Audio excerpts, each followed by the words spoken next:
اللهم صل على محمد وآل محمد. نبدأ فيديونا دائما احنا بالصلاة على محمد وآل بيت محمد. صلوا بنات كلكم على محمد وآل محمد. شلونكم حبايبي؟ شلون صحتكم؟ أتمنى الكل بخير إن شاء الله وصحة وسلامة، ودائما شوف تعليقاتكم بالخير والعافية. مشكورين جزيل الشكر كل وحدة سألت عني يا رب. إن شاء الله يسعدكم ويعلي حظكم يا ربي. فقلت خليني أنزلكم هذا الفيديو، ان شاء الله هم راح انزل لكم فيديوهات حلوه. اتمنى هم تكتبوا لنا بالتعليقات شنو تحبون نوع الفيديو، يعني شنو تردون، مثلا روتينات تنظيف او تردون يعني طبخات. اكتبوا لنا بالتعليقات وان شاء الله بإذن رب العالمين هو ان شاء الله رب العالمين يقدرنا ونستمر بالقناة يا رب. فمثل ما تشوفون عندي هاي الدجاجة لازم شوية بالسكينة بنات افتح الصدر حتى تدخل بيه التتبيلة. هنا خليت زبادي، خليت زيت عادي، ودبس الرمان وبهارات وثوم مع مطحون عندي كمية قليلة. وتبعد التتبيلة حسب رغبتكم، حسب ما يحبون أفراد العائلة. وبعض الناس ما يحبون بها بهارات، وبعض الناس يحبون بس دبس الرمان. أنا قبل هاي الدجاجة كنت مسويتها بس دبس الرمان عندي وليمون خليت وخل، يعني ما خليت لا زبادي وزيت خليت لها هم. بس هاي تتبيلة هم طيبة، وبعض الناس تعجبهم وبعض الناس ما تعجبهم. فصراحة تتبيلة الدجاجة أنا كلش طيبة كانت عندي وعجبتني، بس بناتي قالوا لي ما شو الطعم يختلف عن ذيك الدجاجة اللي قبلها، عندك كانت أطيب. هم حبوها بهالشكل، بس أنا والله كلش طيبة يعني عجبتني بهذه البهارات. هي بهارات السبعة اكو هسه متوفرة، اكو بهارات دجاج هم إذا تحبون تضيفون. فأنا جيت أشرح لكم على الخلطة. فهسه راح نخليها على الدجاجة لمدة ساعتين أكثر حسب يعني الوقت. خليت من هاي يعني كانت متوفرة عندي فخليت من عندها. وهاي بيها أنواع بنات، يعني يشوفون بيها هواي أنواع، ألوانها تختلف وكل نوع يعني يختلف عن الثاني. أكو مثلا بيها ثوم، أكو بيها فلفل، أكو بيها عن حسب كل نوع يختلف عن الثاني. ونخليها على الدجاجة لمدة ساعتين. أنا خليتها ساعتين وبعدين تشوها براحتكم. تخلون ورق الزبدة بكيفكم تحبون تخلوها. أنا خليت بس زيت وخليتها بالقالب.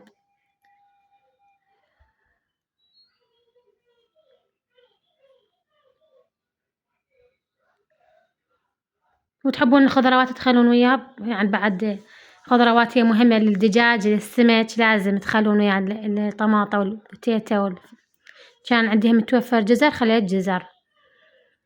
واكو بعض الناس يسوون وياه تمن أحمر، واكو بعض الناس يسوون وياه تمن أصفر، اكو ياكلون ويا الخبز، يعني احنا نحبها ويا الخبز أكثر شي.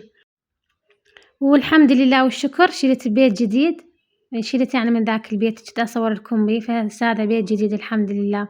وبهالشكل وقريب على مدرسة البنات وشوية هنخلي عليه هذا قريب زبد، هم على زبد يعني على الأماكن كلها، على أهلي، على اللي يبيعون قيم هاي يعني حي السلام، حي الجامعة كلها قريب عليه. يصير حلو شكل فقلت أحسن يعني شنو بهذا البيت أحسن من ذاك البيت. يعني ولو ذاك البيت كان أكبر حجمه، يعني هسه هذا بيتنا 100 متر، ذاك كان 200 متر. بس يلا أهم شي يعني هو مدارس رجعها بس من جوا من فوق مستوي، المدارس قريب، خليها من جوا تستوي في وهم بنات يعني شوية جديد البناء الحمد لله، بحيث يبين الدهن الحمد لله والشكر. إن شاء الله كل وحدة تتمنى يصير عندها بيت جديد، فإن شاء الله ربي يرزقكم بيت جديد حلو اللي تتمنوا. فهسه سويت الدجاجة وطلعتها من الفرن وكانت كلش طعمها طيب. هنا راح نسوي دولمة. ادي هاي الحشوة مال الدولمان هواي مشاركتها وياكم. خليت بوتيتا يعني كوحدة بوتيتا، وهم يعني سويتها بمحضرة الطعام، بوتيتا وطماطة وبصلاية وحدة. وهاي أنا غسلت اسمه السلق كل زين.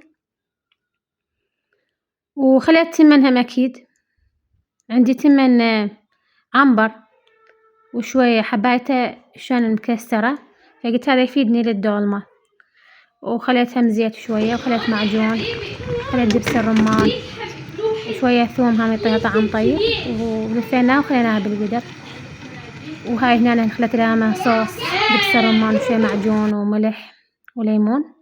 كانت أختي يمنا قلنا خلينا نروح شوية ناكلها بفد مكان حلو، وحضرنا هاي الأشياء اللي ناخذها ويانا.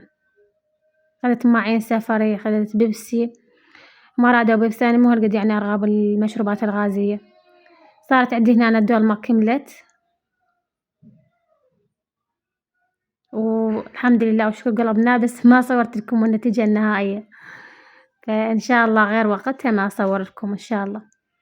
كانت كلش طيبة الدولمة. مكانكم خالي شارع سامكم ألف عافية، وسامنهم ألف عافية. راح أسوي هنا طيبة محشية بالكاكاو، فقلت شو أسوي لهم العصر، والله حايرة بنات، كل مرة أسوي كيك، فقلت خلينا نغير هالمرة. سويت لهم هنا معجنات طيبة.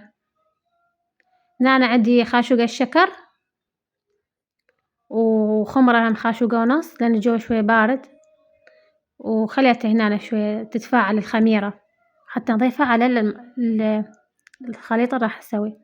ظرف بيكنج باودر وشوية نص كوب أو ربع كوب سكر أو شكر، وبيضتين خليت، وبيكنج باودر أكيد، فانيلا إذا متوفرة هم عندكم. بعد انتو حسب، اكو بعض الناس ما يحبون بالمعجنات طعم البيض، اكو بعض الناس يحبون طعم البيض. انا احب ان يعني ما يكون له طعم، حتى لو اخلي اثنين يعني بيضتين ما يصير طعم زفر بالمعجنات، بالعكس تصير كلش طيبة. واذا تخلون هيل بعد اطيب بتصير عندكم فانيلا، انا خليت فانيلا بنات انا خليت، واذا عندكم هم نكهة خلوا، اكو نكهات يبيعوهن بالاسواق متوفرة، بس هي هم الفانيلا هم بيها هم طعم طيب. خلوا اثنين أظرف من الفانيلا. والهيل هم كلش مهم للمعجنات، بس أنا ما متوفر عندي هيل فخليت بدل الهيل فانيلا.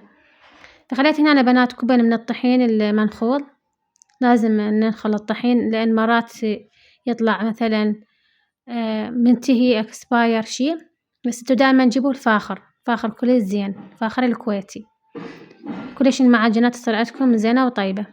تفاعلت عندي الخميرة خليتها هنا، وراح أعجنهن عجن زين، وبعدها نخليها تختمر نص ساعة ساعة أكثر، لأن الجو بارد إذا تخلوها مصبة بسرعة يعني تتفاعل عندكم تختمر العجين. فراح أعجنها بيدي، أو إذا عندكم معجنة بعد أحسن. هاي بعد ما اختمرت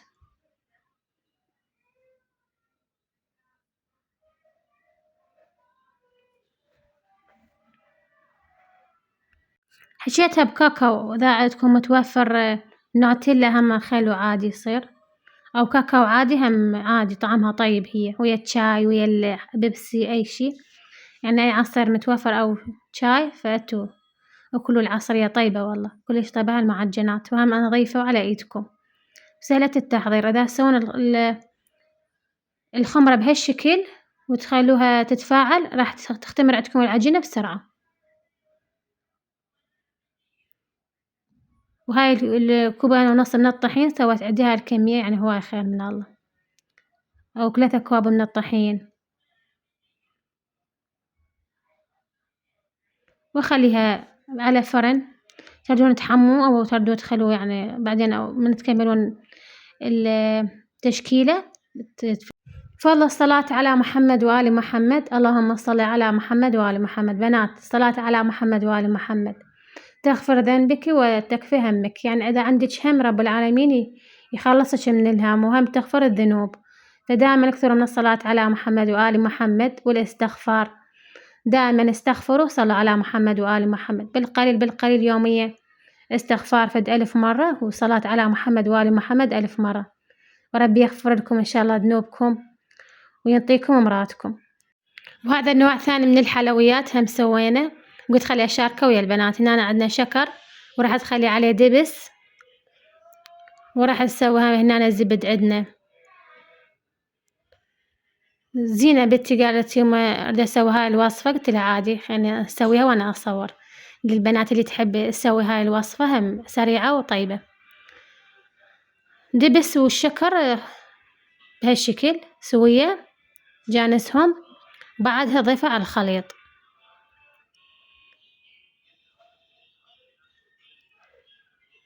شغل البيت بنات طيب، وهم على ايدك تسوي، وحسب يعني تحبين مثلا تقللين الشكر، تقللين الزبد، تقللين شي بكيفك، يعني كل شي يصير. حتى بنات حلاوة الحليب تقدرين تقللين الزيت مالتها، تحمسيها بكمية قليلة من الزيت. وهاي عندنا هنا بيضة وخلينا عليها فانيلا حتى تروح نكهة الزفارة من البيض. واكو بعض النوعيات من البيض ما بي يعني أي زفارية، واكو بعض النوعيات تكون بيه زفارية، يعني حسب النوعية، حسب اكو بعض عراقي، اكو نوعيات إيراني، حسب المنتج. فتجيبوا المنتج العراقي ما بي زفارية. سوتها بإيدها هي، قاعد تخاف البنات ما عندهم خلاط، اكو بعض الناس ما عندهم خلاط، فعادي هي تصير بالإيد، يعني تقدرين تعجنيها بإيدك، تقدرين تعجنيها بالعجانة بعد بكيفكم. خلينا عليها الطحين، وهاي بعد ما عجناها وهي ويا الطحين خلينا عليها هذا الكاكاو، ونخليها بهم بالكاكاو ونخلطها ونسويها نكورها بنات، وهم نشويها بالفرن. هاي معجنات هم كلش طيبة، حلويات صارت عندنا بهالشكل. دي تحبي تجربها تسوي لأطفالها، أو تحبي يعني تحبي الحلويات، فجربي هاي الطريقة كلش راح تعجبك. وكثري من الكاكاو، أي نوعية كاكاو تحبوها ضيفوها للمعجنات، كلش طيبة. وصلنا لنهاية الفيديو أحبابي، أتمنى عجبكم، وإن شاء الله ما نقطع وياكم، وأتمنى تدعوا لي بالخير، ومع ألف سلامة، نلتقي فيديوهات جديدة.